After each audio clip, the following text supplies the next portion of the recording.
Hello, everybody. I really enjoyed that very encouraging presentation. Thank you for that.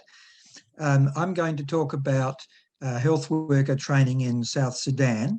We've been associated this for a number of years, and I've made a number of trips there. I'm going to share two short videos from Dr. Anil Cherian. So these are some South Sudanese ladies decorating our show.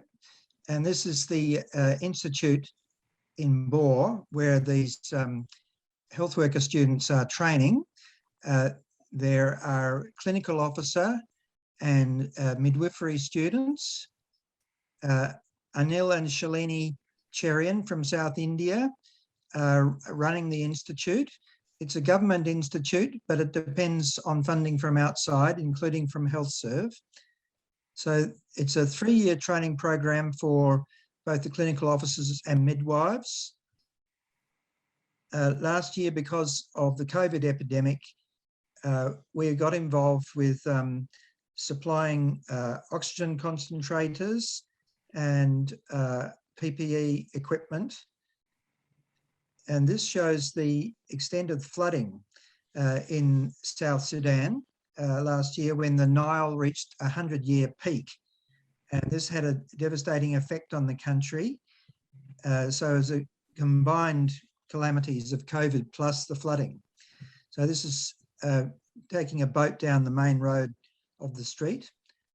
Students were busy with food distribution to families where there was demonstrated malnutrition. And other students were involved in program for girls around menstrual hygiene. Here the students came back after the lockdown to re-engage with their study from September last year, all in masks. So that was when I was last there with the Cherians. All right, excellent. South Sudan, of course, is the world's youngest country, and lots of young people looking forward to a great future, a future of health, hope and wholeness. And obviously health worker education is foundational to that. Indeed. Thank you, Michael. Now I want to start the slideshow. Wet season till February 22nd. Can you hear it now? So it's another reminder of the unpredictable climate and the climate crisis that we all are in the world today.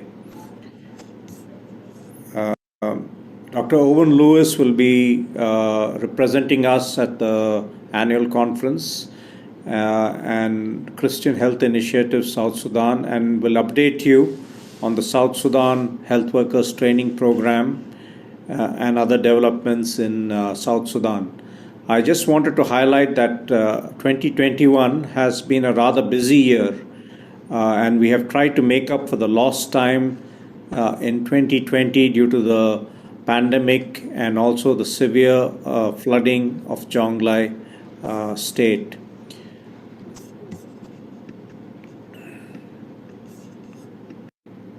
A few breaking news.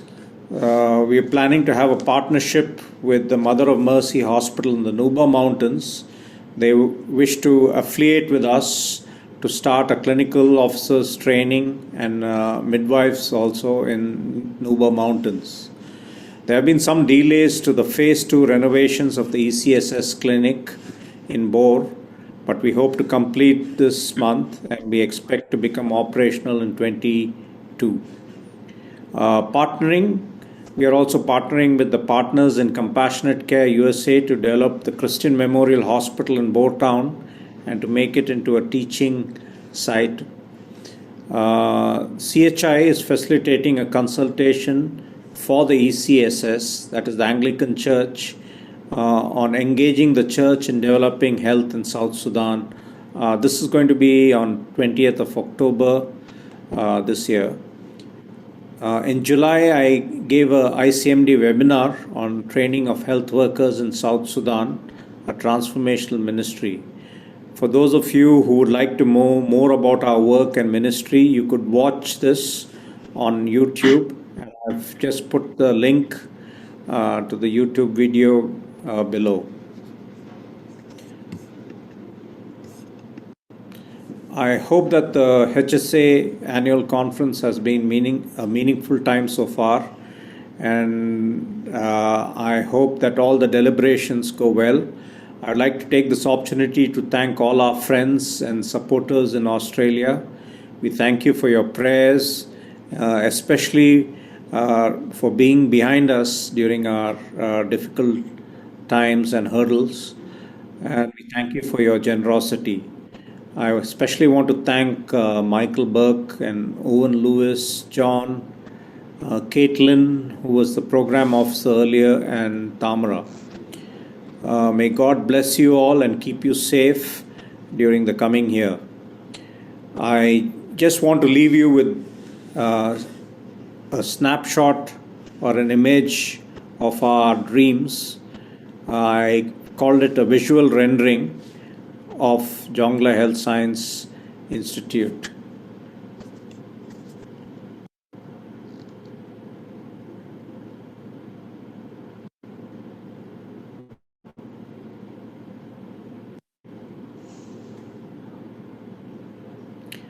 Thank you. Thank you, Owen. You might wonder how on earth he came up with those wonderful architectural pictures. Well, the answer is that his son Ajay did it for his master's study in architecture in the US. So he made a project of designing a future health science institute for Bohr. So thank you for listening to that story. And Michael asked me also to mention about our, Michael and I are both working, doing locums in Aboriginal communities. So Michael has been a couple of times to Walgett in Western New South Wales, and I've done 2 locums up in the APY lands of South Australia. And right now I'm speaking from Cooper Pedy, where there are also quite a few Aboriginal people coming with everyone else. So we're hoping to engage ourselves in Indigenous health and wondering how to do so. So far, HealthServe is just waiting and thinking and trying, looking for the right sort of opportunity to get ourselves involved in this area, which we hope to be more involved with once we have the PBI status. So Michael, back to you.